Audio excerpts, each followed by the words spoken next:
Good morning, everyone. This is Faith Rivera's Called to Be.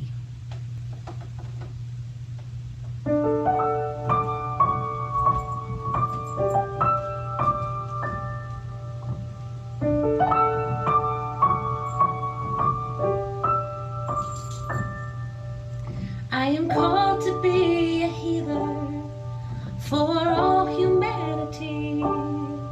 I am called to be a dreamer, believe in what can be. I am called to be a maker, be an instrument of peace. I am called to be a giver, of abundance I receive. I am called to be a prayer, living out the truth I seek. I am called to be everything. I am called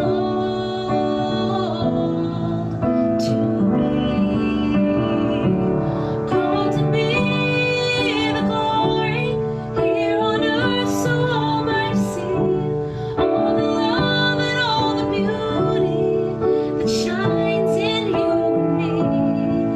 I am the living, breathing God, and you are one in me. We're called to be.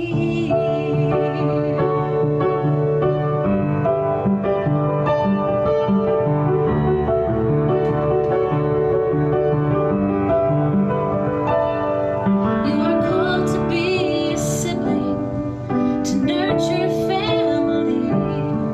You are called to be a witness, be strength in times of need. You are called to be a neighbor, see a friend in all you meet. You are called to be a leader, to build community. You are called to be a prayer, to live out the truth you seek. You are called to be everything. You are called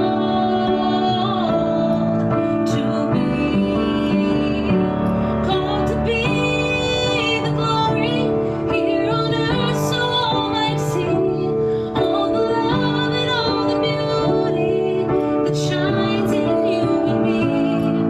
You are the living, breathing God, and you are one in me. We're called to be.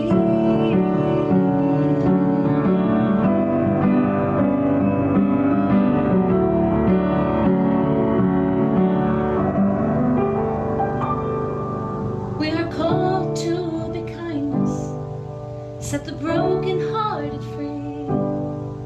We are called to be forgiveness, where pain has run too deep. We are called to be compassion, be the wind beneath each wing. We are called to be communion, only then can we succeed. We are called to be a prayer, living out the truth you see. We are called to be everything.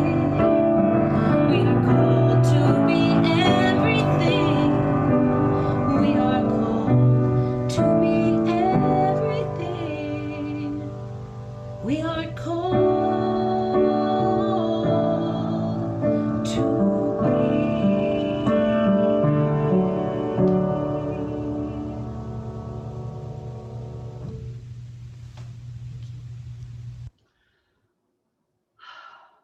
Good morning. My name is Reverend Lori Boyd. I'm the minister here at Unity of Columbia. Oh, Audra, thank you for that song. That song is the song that my ordination class chose to have played at our ordination, knowing that we are all called to be everything we are called to be. Takes me back to a really good place, a place of deep spiritual knowing. So in Unity, we find that deep spiritual knowing everywhere. We, of course, look in the obvious places, the the scriptures of the great world's religions, the Christian scriptures, the Hebrew scriptures. We look at the writings of the Tao Te Ching and the Upanishads. And we also look to our favorite music and our favorite poetry. And we look to nature. For the next 3 weeks, we are going to be looking at the wisdom of nature through 3 members of the animal kingdom.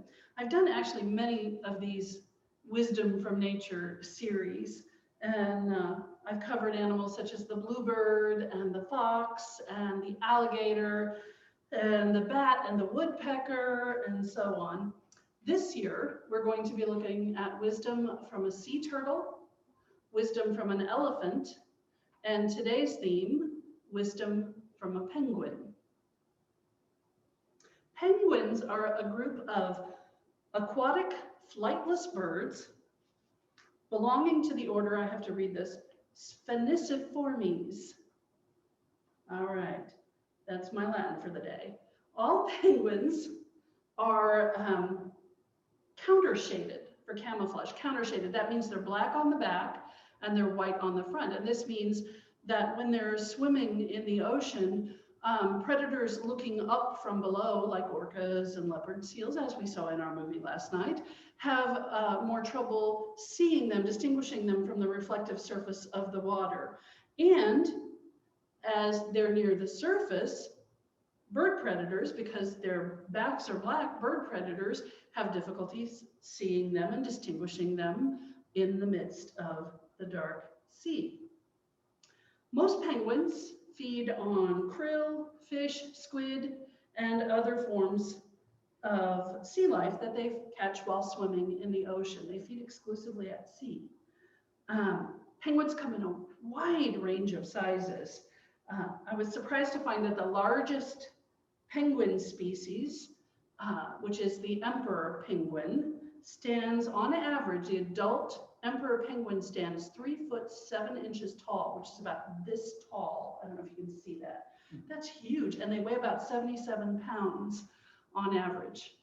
On the other end, the extreme end, the smallest species is called the little blue penguin, also known as the fairy penguin, and they stand about 13 inches tall and weigh just a little over 2 pounds on average. Penguins live almost exclusively in the southern hemisphere. In fact, there's only one species that lives north of the equator. The Galapagos penguin actually lives right on the equator, on the Galapagos Islands. But most species are found in the temperate zone. The largest penguin species live in Antarctica. And although you might think so, you know, the Arctic and the Antarctic, they have similar climates, and I know we have cartoons and movies that show us there are no penguins in the Arctic, none at all. So only in the southern hemisphere or very near the equator. So you're probably familiar with the image of emperor penguins huddling together for warmth. We saw that in the movie last night. Temperatures in the Antarctic can, on average, be minus 75 degrees Fahrenheit. And that's just the average, which means it can get colder. And that's during the penguin breeding season. So emperor penguins have developed a strategy to help survive this intense cold, and it's a practice called huddling. They mass together in this big circular mass, and within that mass, they're constantly turning themselves, but they're also constantly moving from the inside to the outside and back inward. And that way, every penguin has an opportunity to warm up and to take a little bit of the brunt of the cold. And this brings us to our first lesson from a penguin. Find warmth among friends. Find warmth among friends. One of our most important spiritual practices is the practice of spiritual community. When we set out on this spiritual journey, we will find that most of our challenges and also most of our joys come into visibility through our relationships.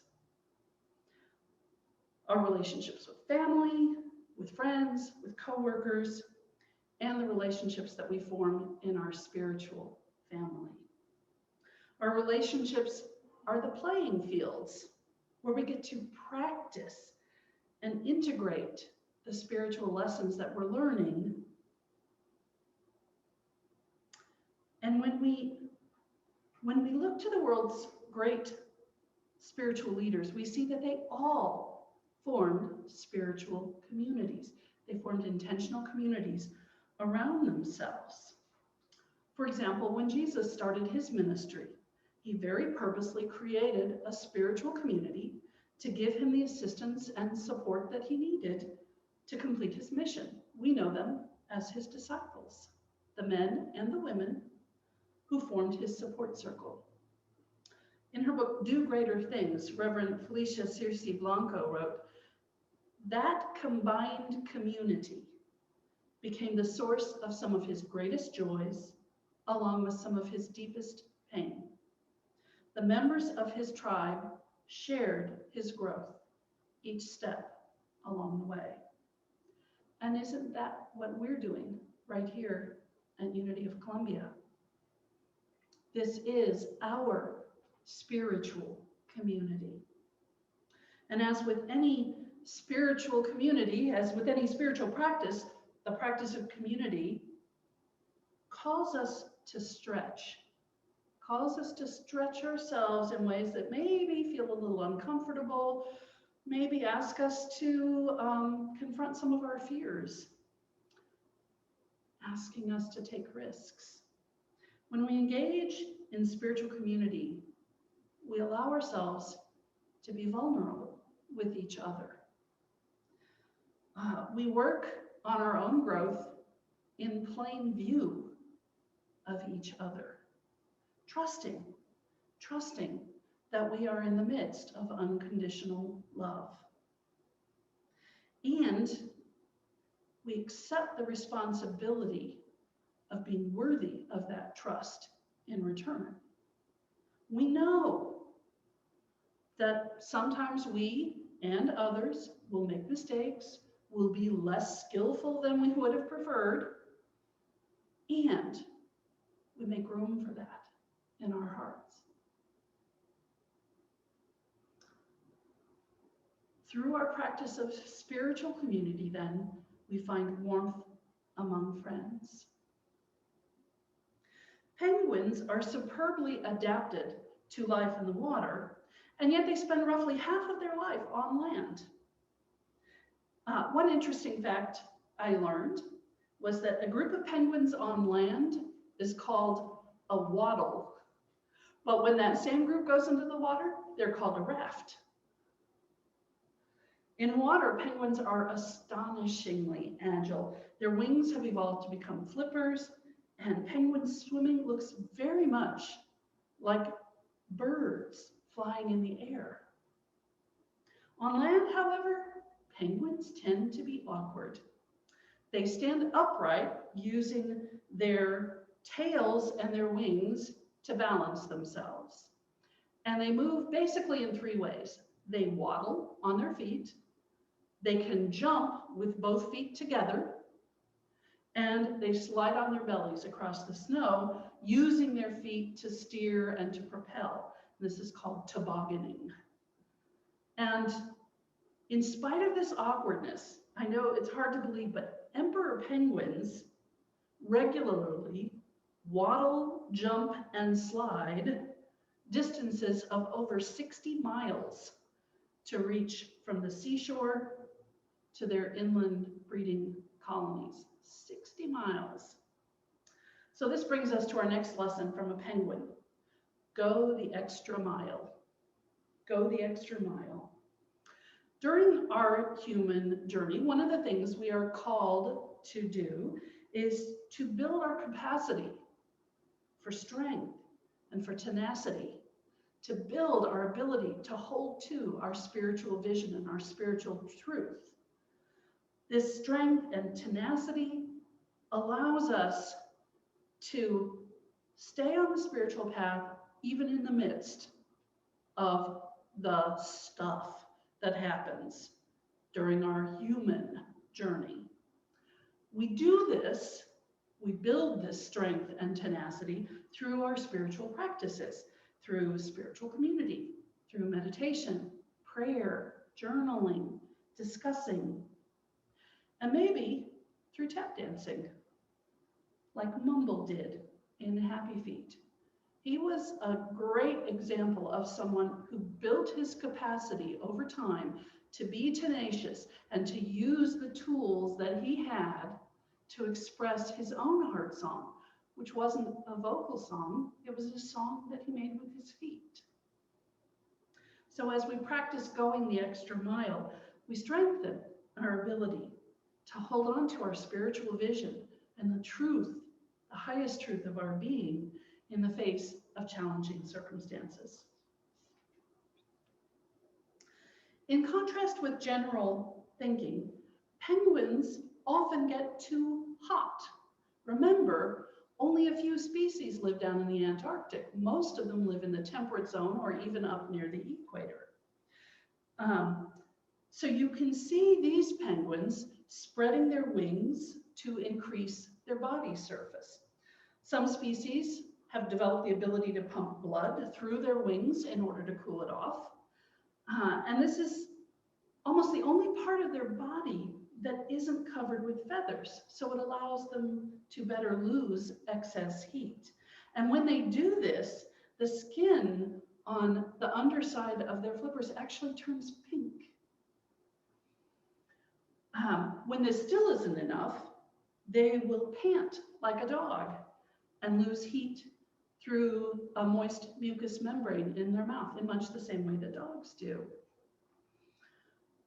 The species that live in the warmest climates have even developed extra bare patches of pink patches around their bills that help them lose excess heat.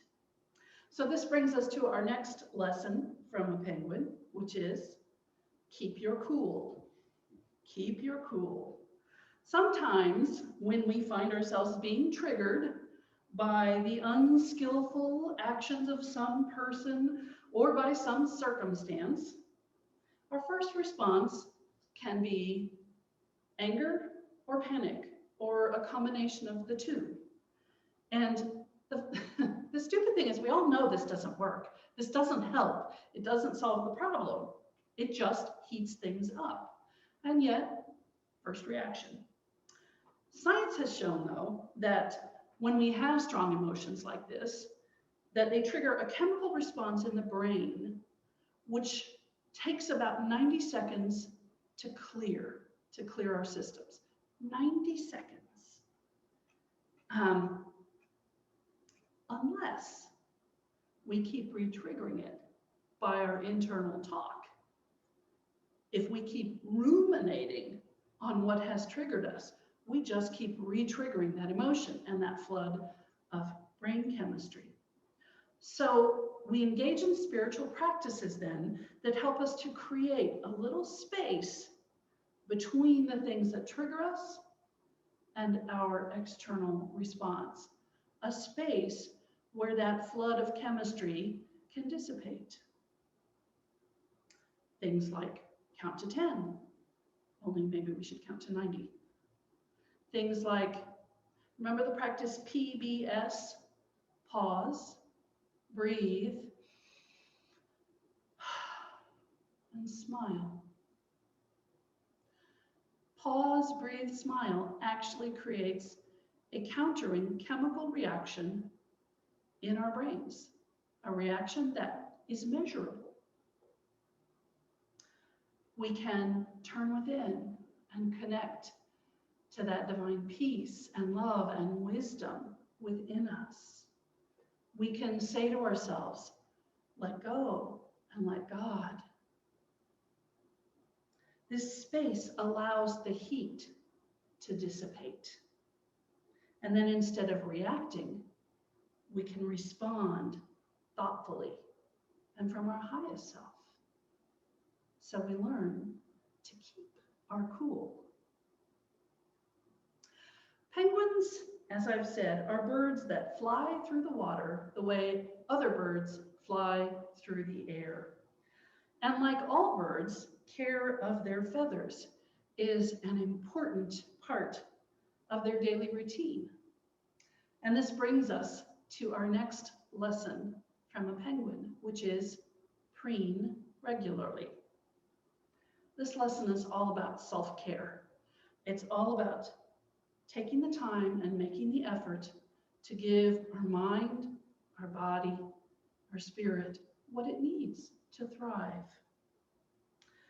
We remind ourselves that we are spiritual beings, yes, and we are having a human experience. And our human self has needs, and we need to honor both our human needs and our spiritual needs.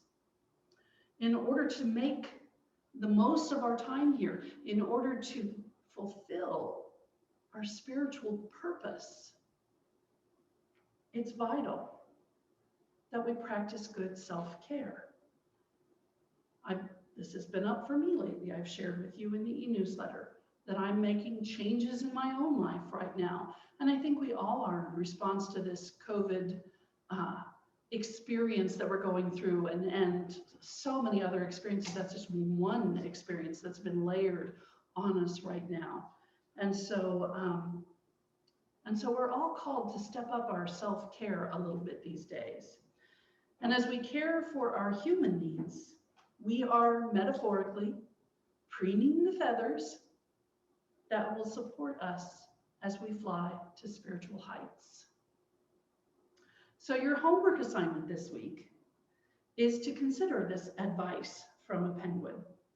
Find warmth among friends. Go the extra mile.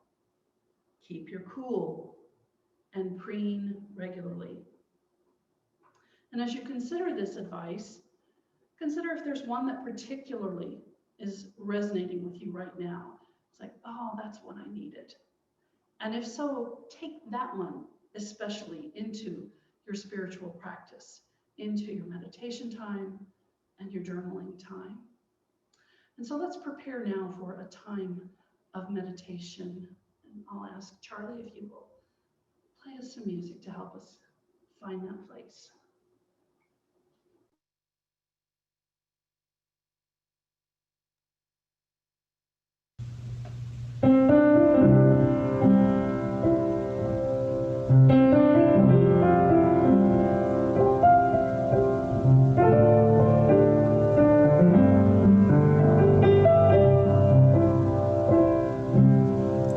You are the face of God. I hold you in my heart. You are a part of me. You are the face of God. You are the face of God. I hold you in my heart. You are a part of me. You are the face of God.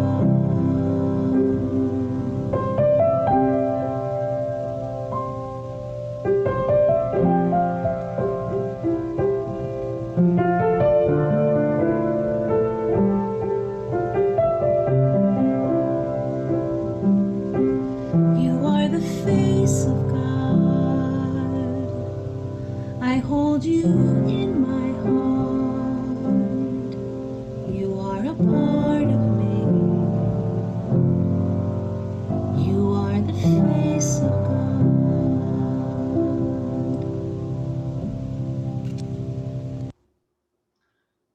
And so I invite you to close your eyes and take a deep breath and blow that breath out long and slow. And as you continue to breathe naturally and deeply, allow your body to relax.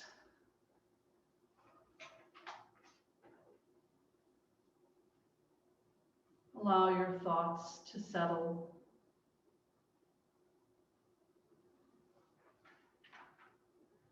Allow your attention to focus in on that space around your heart.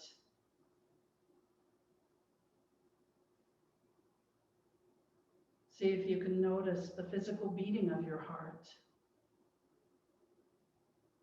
And let that be a focus for your concentration.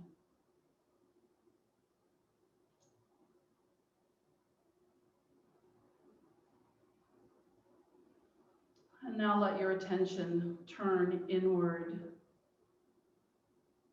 deep within, and deeper still.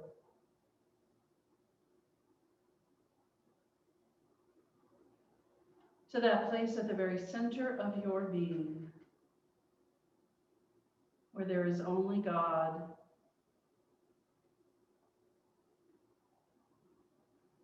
Allow the awareness of God to fill every part of your being, bringing peace and wisdom.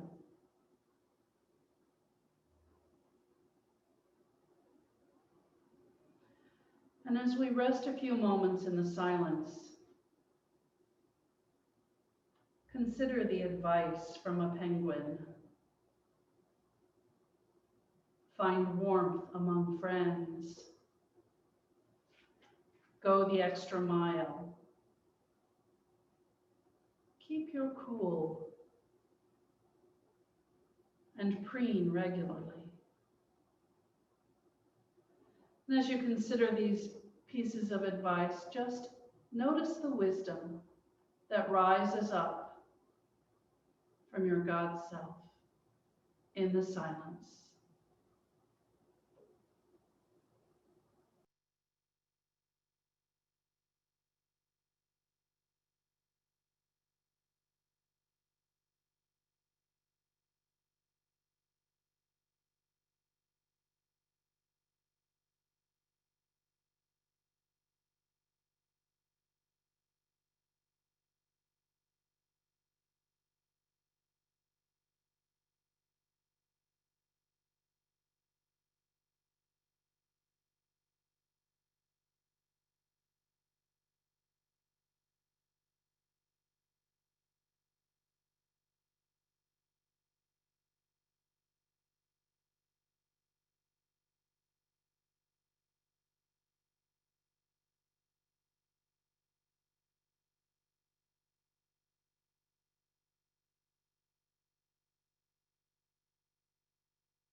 And so I invite you now to begin to return your attention to this time and place. And as you do so, call into your heart a feeling of gratitude. We know that gratitude multiplies anything it touches. And we say, thank you, God. Amen and amen. We are so blessed by Reverend Laurie, and as always, we return from our meditation filled with gratitude and peace. And in that consciousness, we turn now to the spiritual practice of generosity. With this practice, we choose to dedicate a consistent portion of our time, talent, and treasure to our spiritual work and to the work of our spiritual community. Now is the time to share our treasure. When we give, we see ourselves as a channel of divine source.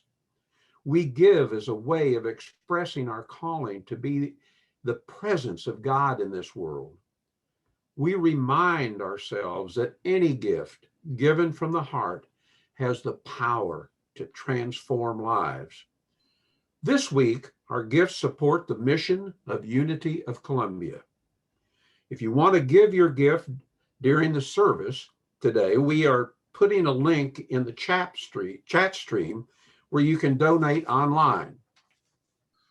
And now, please hold your gift in your heart as we speak our offering blessing together. Divine love, one with me, blesses and multiplies all that I am, all that I give, and all that I receive. I am joy-filled and grateful. Hoorah! Ah, yes.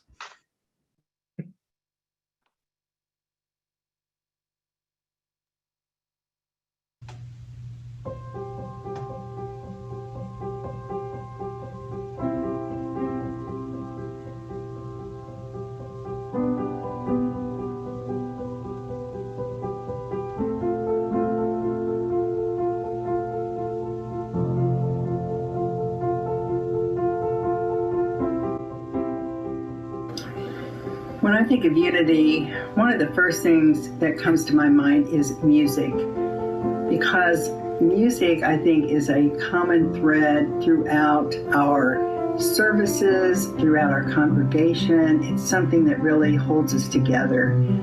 We're so blessed to have an amazing music director, to have a minister who is loving and great at music.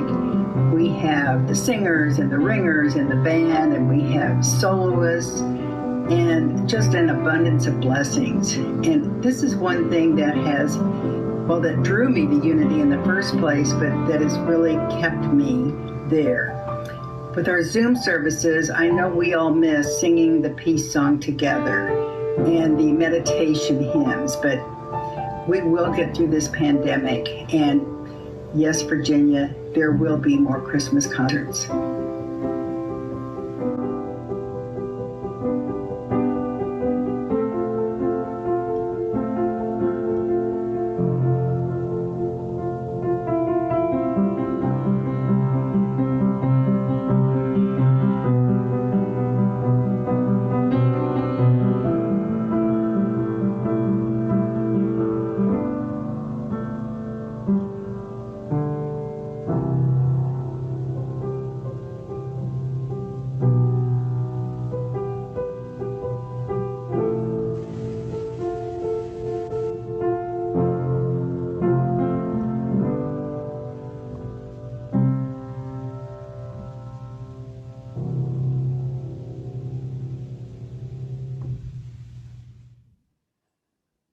We have two symbols of blessings today.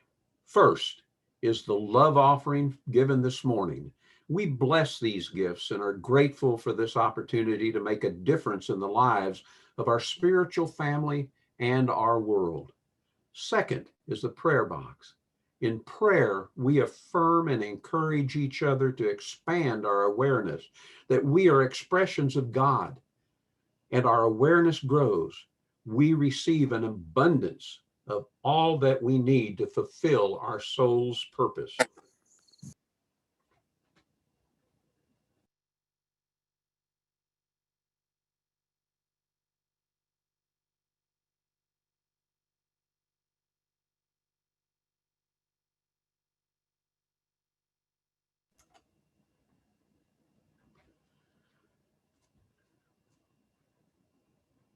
Let's take this time to hold one another in grace and light and share names of those loved ones you would like to hold in prayer.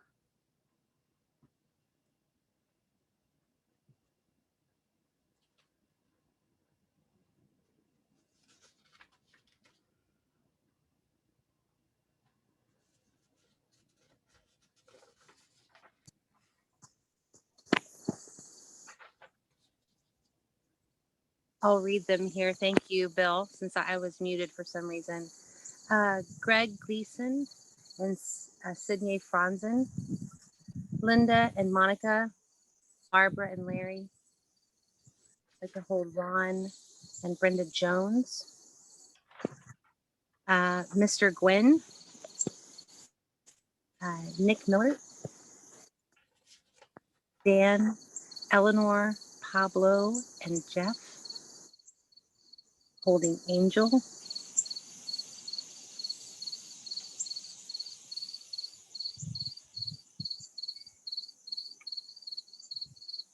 Holding Alicia Ann.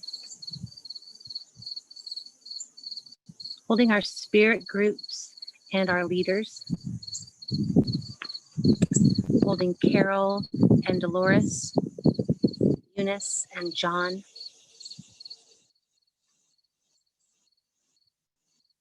Holding Andy in prayer.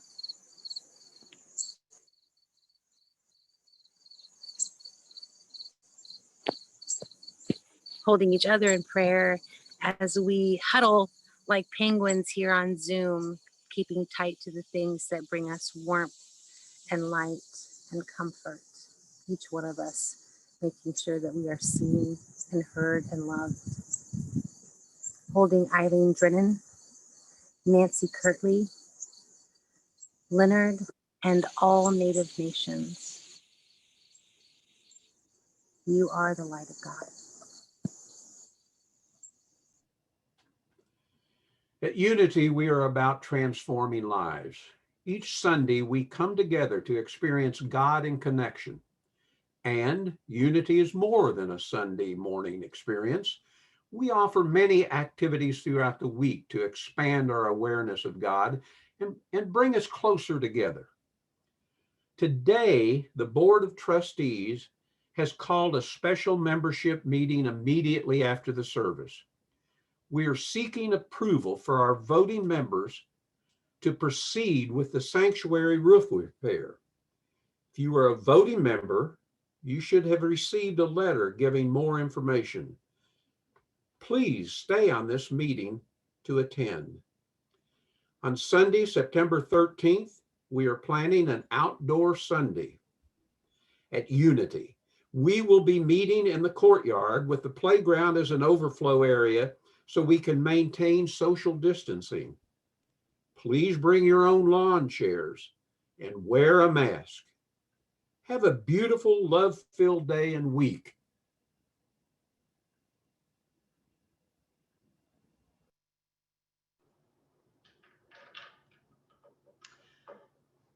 And as you go out into your week, I invite you to remember that you are the presence of God right where you are. You are the light. You are the love. Thank you. Our peace song.